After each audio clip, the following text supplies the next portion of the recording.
La Sociedad Ecuatoriana de Geriatría y Gerontología enviaron una carta a los candidatos presidenciales para expresar su preocupación respecto a la situación del adulto mayor en nuestro país. Vamos más allá de la noticia. Notimundo Estelar en FM Mundo con María del Carmen Álvarez. Nos acompaña a esta hora la doctora Susana Tito. Ella es presidenta de la Sociedad Ecuatoriana de Geriatría y Gerontología. Doctora Tito, muy buenas tardes y gracias por acompañarnos. Le saluda María del Carmen Álvarez. Muchas gracias, María del Carmen. Un gusto estar aquí con ustedes. Gracias nuevamente a usted por estar junto a nosotros en este espacio informativo. Cuéntanos de qué trata específicamente esta carta, este pedido que hacen ustedes a los candidatos a la presidencia en esta segunda vuelta electoral. Una vez que hemos revisado los planes y programas de los candidatos a presidentes, hemos notado que en el aspecto de adultos mayores hay muy poquito de lo que se dice, no existen cosas muy concretas. En este sentido, queremos decir que el Ecuador es un país que está envejeciendo, que se puede modificar hacia un envejecimiento de mejor calidad, con personas adultas mayores actuales y futuras que sean más sanas, activas y saludables, y que eso significa que la sociedad y el Estado en particular deben tomar acciones en al menos 3 campos para promover envejecimientos activos, saludables y de buen modo en el Ecuador. No es solamente cuestión de individuos, tiene que ser una política pública que socialmente nos haga envejecer de mejor modo. Ahora, doctora Tito, usted dice que han revisado los planes y programas de ambos candidatos. ¿Tal vez se podría rescatar algo de algunos de esos planes, de cualquiera de ellos? En general le voy a decir que sí se intervendrá y se hará acciones a favor del adulto mayor. Pero no son suficientes, según su criterio. No, o sea, está mencionado, pero tiene que estar mucho más específico y tiene que decirse en qué, cómo y por qué se va a invertir. Y hay al menos 3 ejes que tienen que ser muy claros. Uno que es el eje de salud, ¿cómo se va a hacer esto? El otro que es el eje de envejecimiento poblacional adecuado, ciudades amigables y ciudades que permitan envejecer bien. Y un tercer eje que es el de pensiones sociales contributivas y no contributivas para asegurar un patrimonio de las personas mayores. Ahora, usted habla acerca de algo que es importantísimo, el tema de ciudades amigables, por ejemplo, que se ve pues en otros países. ¿Qué le falta a nuestras ciudades, por ejemplo, aquí en la capital, en la ciudad de Quito? ¿Por qué no es una ciudad amigable para el adulto mayor? Para envejecer bien, las personas tenemos que tener mínimos requisitos. Uno de ellos es caminar, hacer ejercicio, es encontrarnos en sitios de socialización y encuentro. Para eso usted necesita ciudades seguras, donde pueda caminar libremente y no tenga que estar mirando al suelo para no encontrarse con el bache, con el hueco de la acera o con la grada de la acera y no caerse. Si ese tiene en todas partes, ya no es una ciudad amigable. Una ciudad amigable tiene un transporte accesible. Súbase a un bus. Usted necesita hacer malabares, bájese de un bus, las gradas tienen que ser más bajas, tienen que haber estaciones adecuadas. Ahora, doctora, de alguna de las cosas que me han mencionado, pues también tienen responsabilidades, obviamente, las autoridades locales, no solamente el gobierno central. A todos. Esto corresponde al gobierno central, que es quien finalmente destina los dineros que le corresponden a los gobiernos seccionales. Claro que sí, es una responsabilidad conjunta de cómo vamos adecuando. Hacer una reglamentación nacional que obligue a que las ciudades tengan estas fuentes adecuadas donde usted pueda tener hidratación, sitios de sombra, sitios de caminata, sitios donde se pueda encontrar seguramente con los otros amigos, etcétera. La situación de inseguridad que vivimos no permite una ciudad. No permite una ciudadanía activa, no permite un envejecimiento saludable. Y eso es parte de una política de Estado. Ahora, comparativamente con otros países de la región, ¿cómo se encuentra Ecuador con respecto a esto? En relación a América Latina, Ecuador es un país que está en fase de transición en envejecimiento, que no tiene buenos indicadores de calidad en envejecimiento y en el que no hay políticas que nos permitan tener indicadores de desarrollo adecuados. Para ponerle un ejemplo, de los países de América Latina hay 2 países donde no existen desde el Estado organizaciones que identifiquen aquí se va a hacer algo por adultos mayores en todos los sentidos. Sí existe una subsecretaría que es de atención intergeneracional, que no es de adulto mayor, que está en el MIES, pero esas mismas estructuras de gobierno deben estar específicamente en otras instancias y muy fuertemente en salud.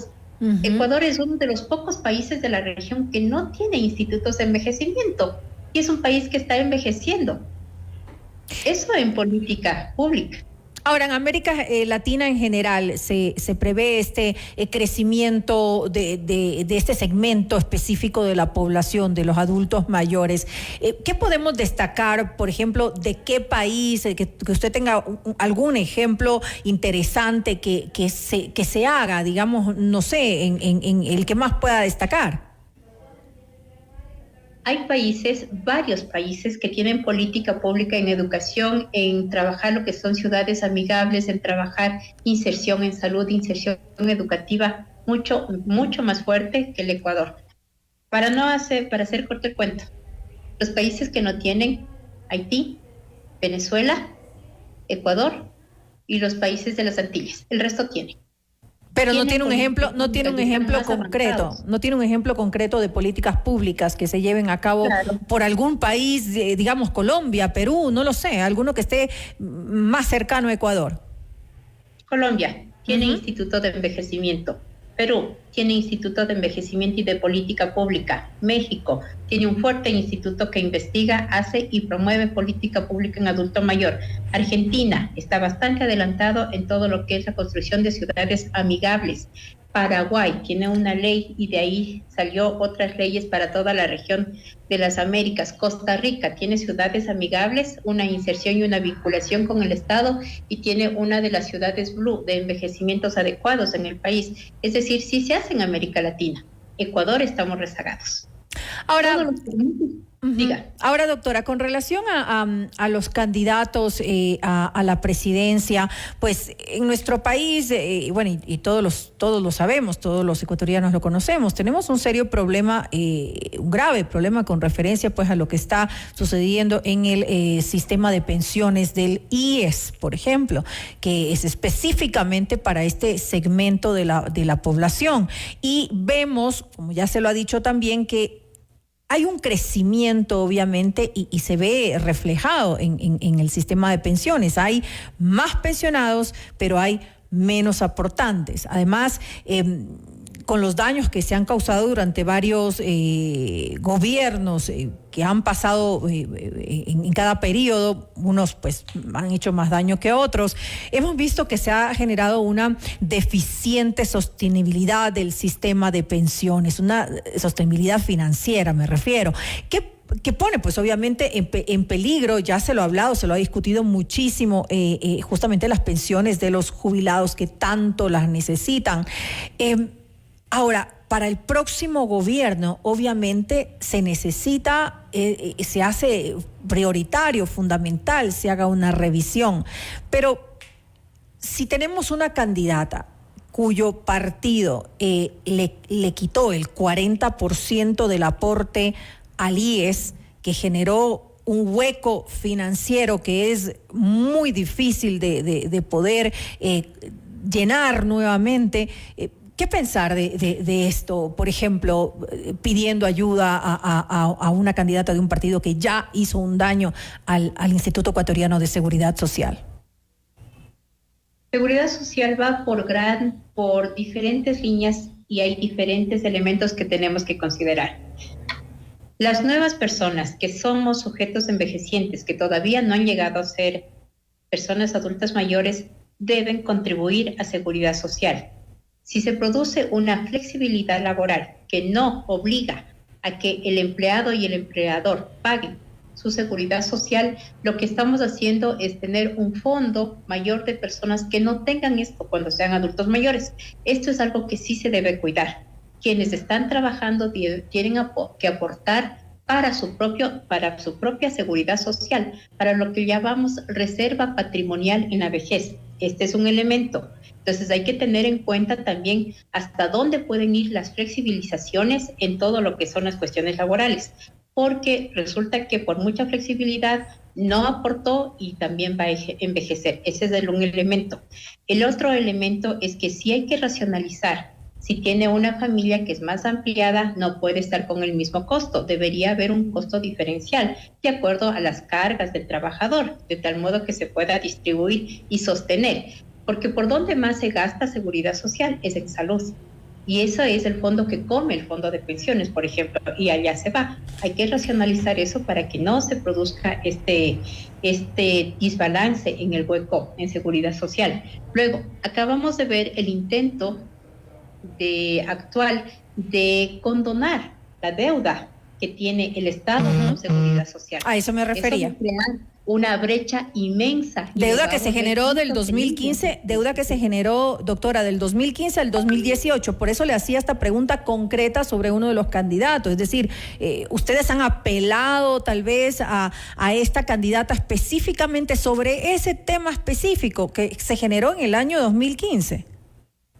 Hemos hecho una carta abierta a los dos presidenciables para que se ponga sobre la mesa de discusión estos tres elementos importantes, que debe haber una educación, una salud especializada al acceso de todas las personas mayores para que tengamos un mejor proceso de envejecimiento. Primer elemento. Segundo elemento, que se tiene que salvaguardar los fondos de seguridad social contributiva y no contributiva, porque también hay una gran cantidad de gente que por sus condiciones de vida no pudieron pagar a seguridad social y de algún modo se debe garantizar su vida, su dignidad y sus derechos. Y como tercer elemento, que también es una obligación como sociedad y como gobiernos nacionales y gobiernos generales, a que se trabaje y se invierta en ciudades amigables, porque todo esto permite construir una mejor calidad de envejecimiento.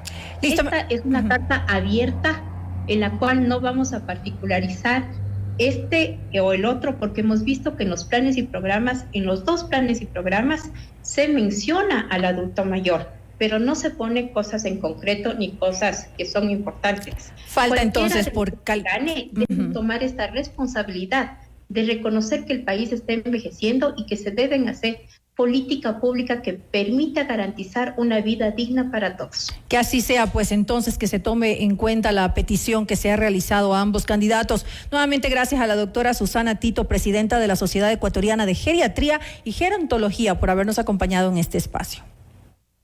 A usted, muy amable. Noticias, entrevistas, análisis e información inmediata. Notimundo Estelar regresa enseguida.